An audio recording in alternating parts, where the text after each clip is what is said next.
দেব-শুভশ্রীর জুটি আবারও বড় পর্দায় ফিরেছে দীর্ঘ ৯ বছর পর। কৌশিক গাঙ্গুলির পরিচালিত ছবি ধূমকেতু মুক্তি পেয়েছে গত ১৪ই আগস্ট। মুক্তির পর থেকেই প্রেক্ষাপটে চলছে হাউসফুল শো। দর্শকদের ভিড় আর বক্স অফিসের সাফল্য ছবিটি ইতোমধ্যেই আলোচনার শীর্ষে। দর্শকদের উচ্ছ্বাস দেখে পরিষ্কার, দেব এবং শুভশ্রীর জনপ্রিয়তা এখনও অটুট। তবে ছবিটি দেখার পর দর্শকদের মনে জেগেছে একটাই প্রশ্ন, অসম্পূর্ণ এই গল্পের দ্বিতীয় ভাগ কবে আসবে? সম্প্রতি ভারতীয় গণমাধ্যমের সাক্ষাৎকারে পরিচালক কৌশিক গাঙ্গুলি এই প্রশ্নের জবাব দিয়েছেন। তিনি বলেন, আমার কাজ ছিল গল্প অসমাপ্ত লেখা, আমি তা লিখে দিয়েছি।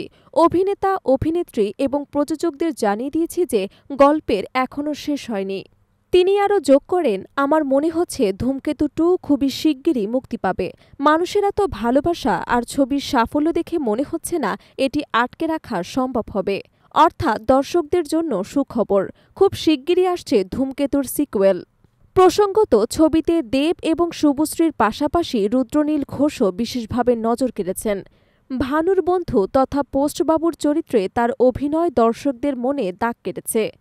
অনেকের মতে রুদ্রনীল ছাড়া এই চরিত্রকে এত সুন্দরভাবে ফুটিয়ে তোলা সম্ভব ছিল না।